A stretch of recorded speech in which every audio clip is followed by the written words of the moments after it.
जिस तरह से भारत का बंटवारा पाकिस्तान के साथ मुस्लिम और हिंदू की बुनियाद पे हुआ, अंग्रेज़ों ने किया, सेम वैसा ही उन्होंने फ़लस्तीन का बंटवारा अपने कब्ज़े में लेने के बाद यहूदी और मुसलमान की बुनियाद पे कर दिया।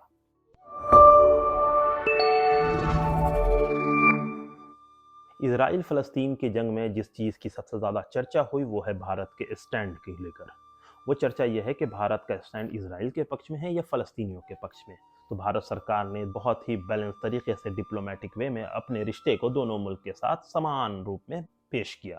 लेकिन जहाँ तक बात करें भारत के इन इलाकों के साथ क्या रिलेशन रहे हैं, वो बहुत ही यूनिक, बहुत नायाब है। चूँकि जो फ़लस्तीन का इलाका है वहाँ पर भारत से लोग हमेशा जाते रहे हैं, जिसमें एक सबसे मशहूर नाम है वो है हज़रत बाबा फ़रीद गंज शकर रहमतुल्लाह अलैह, पंजाब के इलाके के एक बहुत बड़े सूफ़ी। वो जब जेरूसलम यानी कुद्स की सरज़मी पे गए तो वहाँ पे उन्होंने अपना एक धर्मशाला, जिसे हम हुजरे के नाम से जानते हैं, उसे स्थापित किया। वो आज भी भारत की मिल्कियत है, यानी वहाँ पे आज भी भारत का झंडा लगा रहता है, जो बताता है कि भारत का उस सरजमी से क्या रिलेशन है। तो ये वो ज़माना है जब वहाँ पे ना ओटोमन एम्पायर थे, ना कोई दीगर एम्पायर थे, वहाँ पे किसी और की हुकूमत थी। ये उस ज़माने की बात है और उस ज़माने से लेकर आज तक वहाँ पर हिंदुस्तान के ज़ायरीन जाते हैं और उनका आना-जाना वहाँ तक लगा रहता है। तो ये जो पूरी पॉलिटिक्स है, इसमें जो चीज़ शुरू हुई है, वो शुरू हुई है साल 1917 से। साल 1917 वो है जब भारत के सिपाहियों ने अंग्रेज़ों की तरफ से लड़ते हुए हाइफ़ा पोर्ट पर कब्ज़ा किया। जी हाँ, हाइफ़ा पोर्ट आज की डेट में इज़राइल का हिस्सा है, उस ज़माने में ओटोमन एम्पायर का हिस्सा था, जो कि फ़लस्तीन उसी का हिस्सा था, उसी की टेरिटरी थी उस ज़माने में। तो उसको भारत की फ़ौज ने आज़ाद करवाया अंग्रेज़ों के लिए। वो फ़ौज हैदराबाद, वो फ़ौज मैसूर और जोधपुर की फ़ौज थी। इनसे जुड़ी हुई एक हेरिटेज 3 मूर्ति लाइब्रेरी के ठीक सामने 3 सिपाहियों की मूर्ति लगी हुई है, जो हाइफ़ा चौक के नाम से भारत सरकार ने अभी हाल के दिनों में उसका नामांकन इज़राइल के साथ अपने मजबूत होते रिश्ते को देखते हुए किया। तो सारी चीज़ वहीं शुरू होती है 1917 में। इस पूरे इलाके से ओटोमन एम्पायर को खाली करवा लिया जाता है, यानी उस्मानी फ़ौज पीछे हटती है और अंग्रेज़ फ़ौज यहाँ दाखिल होते हैं। तो जब अंग्रेज़ फ़ौज यरूशलेम की सरजमी पे दाखिल होते हैं तो फ़ौज का जो सरबराह है वो घोड़े पे ना चढ़कर या गाड़ी पे ना चढ़कर पैदल ही अंदर इंटर करता है और उसके बाद उसने अलग अलग इलाके का दौरा किया जो मुस्लिम रिलीजियस साइट थी। तो उसकी हिफाजत की जिम्मेदारी भारतीय मुस्लिम सिपाहियों को दी गई।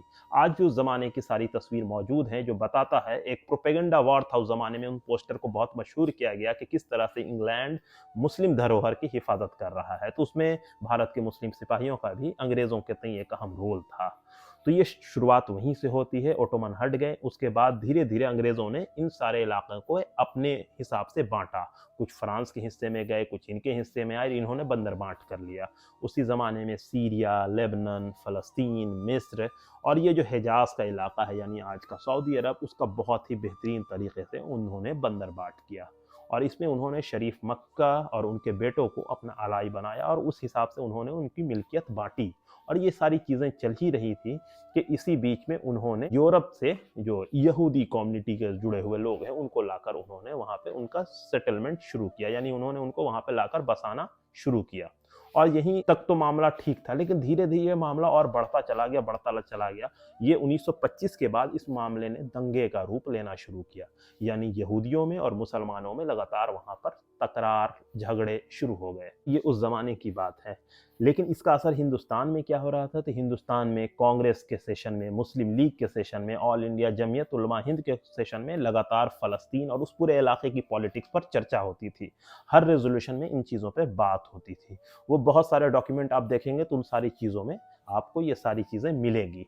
इसके अलावा साल 1930 में मौलाना मोहम्मद अली जौहर जाते हैं गोल मेज़ सम्मेलन में और उसी सम्मेलन में हिस्सा लेते हुए उन्होंने कहा था कि हम अपने मुल्क की आज़ादी लेने के लिए आए हैं और हम उसे बिना लिए तो नहीं जाएंगे, और वहीं उनका इंतकाल हो जाता है। फ़लस्तीन के जो मुफ्ती अल हुसैनी साहब थे, उन्होंने ये दरख्वास्त की उनके बड़े भाई मौलाना शौकत अली से कि मोहम्मद अली को फ़लस्तीन में और ख़ासकर जेरूसलम और मस्जिद अक़सा के अहाते में दफन किया जाए। वो चाहते हैं कि वो वहाँ दफन हो। तो ये एक ऐसी चीज़ थी जो से कोई इनकार न कर सका। इसके बाद इंग्लैंड से मौलाना मोहम्मद अली जौहर का जनाजा फ़लस्तीन पहुंचता है, पोर्ट सईद से ये सारे लोग अंदर आते हैं। उस ज़माने की सारी तस्वीर आज भी मौजूद है।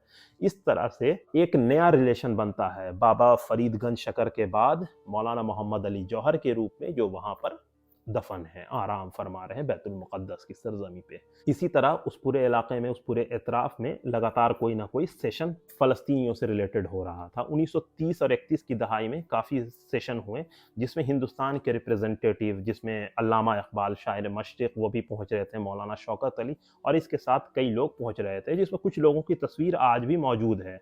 तो ये एक चीज़ है जो लगातार इंडिया और फ़लस्तीन के इलाके को एक दूसरे से जोड़ रही है। उसकी वजह ये थी कि इंडिया भी अंग्रेज़ों की कॉलोनी थी, वो भी अंग्रेज़ों की कॉलोनी थी। तो दुश्मन का दुश्मन दोस्त होता है। तो वो भी लगातार जद्दोजहद कर रहे थे, हम भी जद्दोजहद कर रहे थे, और लगातार कांग्रेस के सेशन और अलग-अलग पॉलिटिकल पार्टी के सेशन में फ़लस्तीन और हिजाज़ के इलाके की बात हो रही थी। नेताजी सुभाष चंद्र बोस ने भी एज़ ए प्रेसिडेंट इस मुद्दे को उठाया। महात्मा गांधी का कोटेशन आप लोगों को याद है कि किस तरह से इन चीज़ों के ऊपर बात हो चुकी है। लगातार हम लोग चर्चा करते हैं कि महात्मा गांधी का फ़लस्तीनियों के लिए क्या स्टैंड था। उनका यही कहना था, फ़लस्तीन उसी तरह फ़लस्तीनियों का है जिस तरह इंग्लैंड इंग्लिश लोगों का है, फ्रेंच लोगों के लिए फ्रांस है। और फ़लस्तीनियों का मतलब, हमेशा ध्यान रखिएगा, फ़लस्तीनियों का मतलब मुसलमान नहीं होता है, वहाँ रहने वाले सारी कम्युनिटी के लोग। हम लोग जहाँ तक जान रहे हैं 4 कम्युनिटी के लोग तो वहाँ रह ही रहे थे, मुसलमान, ईसाई, यहूदी, और एक नया मज़हब बना था हाल के दिनों में, बहाई, वो भी वहाँ पर मौजूद थे। तो इस तरह से 4 लोग वहाँ पर थे। तो असल झगड़ा ये हुआ कि इंग्लैंड ने बाहर से लोगों को लाकर वहाँ पर बसाना शुरू किया, जो आज तक जारी है। तो ये सारी पॉलिटिक्स उसके इर्द-गिर्द थी। तो उस चीज़ को महात्मा गांधी का स्टैंड, इस चीज़ को नेताजी सुभाष चंद्र बोस का स्टैंड एकदम क्लियर था। और फिर ये सारी चीज़ें उस ज़माने में दिख रही थीं। तो सुभाष चंद्र बोस ने लगातार इस चीज़ के ऊपर ताकीद की, इसके ऊपर बात की, चर्चा की। लेकिन हुआ ये कि अंग्रेज़ तो काफ़ी मजबूत थे। फिर सेकंड वर्ल्ड वॉर शुरू हुआ। सेकंड वर्ल्ड वॉर में आपको पता ही है कि अंग्रेज़ों का क्या रोल था। उन्होंने फिर से कहा हिंदुस्तानी सिपाहियों से कि आप हमारा साथ दें, हम आपको आज़ादी दे देंगे। फिर क्विट इंडिया मूवमेंट हुआ, वो जो पूरी पॉलिटिक्स है, किस तरह से नेवल म्यूटनी होती है, एयरफोर्स म्यूटनी होती है, आज़ाद हिंद फौज का ट्रायल होता है, वो सारी चीज़ें में। इसमें नेताजी सुभाष चंद्र बोस जब जर्मनी में रहते हैं, वहाँ उनकी मुलाकात एक इंसान से होती है। वो इंसान वही हैं, मुफ्ती अमीन अल हुसैनी साहब, और वो तस्वीर आज भी मौजूद है। ये वही इंसान है जिन्होंने मौलाना मोहम्मद अली जौहर को फ़लस्तीन में दफन करवाया। तो सुभाष चंद्र बोस उनके बड़े करीबी थे, तो लगातार ये लोग फ़लस्तीन के हक़ की आवाज़ उठा रहे थे। इसके बाद साल 1947 में हिंदुस्तान के बंटवारे के साथ भारत आज़ाद हुआ, साथ में एक और मुल्क बना पाकिस्तान। पाकिस्तान जिस तरह से मजहबी मुल्क यानी मुसलमान के नाम पे बना हुआ मुल्क था, उसी की बुनियाद पे फ़लस्तीन का 1948 में बंटवारा होता है, यानी मुसलमान और यहूदियों का मुल्क। जी हाँ, मुसलमान और यहूदियों का बंटवारा उसी तरह हुआ जिस तरह से हिंदुस्तान में हिंदू और मुसलमान के नाम पे भारत और पाकिस्तान का बंटवारा हुआ। और सारी पॉलिटिक्स, भारत का स्टैंड यहीं से बेसिकली क्लियर हो जाएगा आपको कि भारत का स्टैंड क्या है। जिस तरह से भारत का बंटवारा पाकिस्तान के साथ मुस्लिम और हिंदू की बुनियाद पे हुआ, अंग्रेज़ों ने किया, सेम वैसा ही उन्होंने फ़लस्तीन का बंटवारा अपने कब्ज़े में लेने के बाद यहूदी और मुसलमान की बुनियाद पे कर दिया।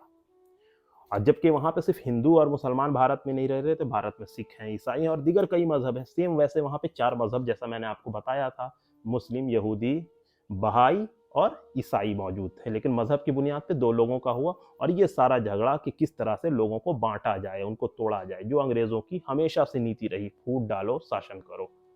तो ये वही चीज़ें उस ज़माने में उन्होंने की, और इसके बाद से भारत लगातार उस स्टैंड को कायम रखा जो उसका ये था कि ना हम यूएसएसआर के साथ हैं, ना हम अमेरिका के साथ हैं।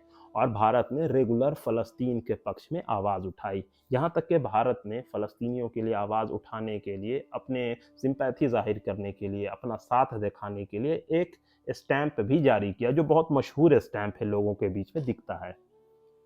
और लगातार भारत फ़लस्तीन के पक्ष में आवाज़ उठाता रहा। तो इस बीच इज़राइल भी भारत के साथ अपने रिलेशन को मजबूत कर रहा था, लेकिन भारत ने बहुत दिनों तक उस मुल्क को मान्यता नहीं दी। ये 90s की दशक में भारत ने इज़राइल को एज़ ए देश मान्यता दिया। जैसे अभी हाल के दिनों में कई अरब मुल्क ने उसके साथ अपने टर्म्स अच्छे किए, सेम भारत ने भी 90s के दौर में किया। उससे पहले भारत का इज़राइल के साथ सामने से कोई रिलेशन नहीं था। तो ये चीज़ें बताती हैं कि भारत का क्या स्टैंड है। इसके अलावा भी भारतीय सेना यूनाइटेड नेशन की तरफ से पीस कीपिंग फोर्स की हैसियत से लेबनान और गाज़ा के इलाके में पोस्टेड थी। तब पंडित जवाहरलाल नेहरू उनसे मिलने जब गए थे, और जब मिल के लौट रहे थे, तो उनके जहाज़ को एक तरह से इजराइल की हवाई जहाज़ ने हाईजैक कर लिया था। तो इन चीज़ों का जिक्र जवाहरलाल नेहरू ने खुद अपनी स्पीच में कर रखा है।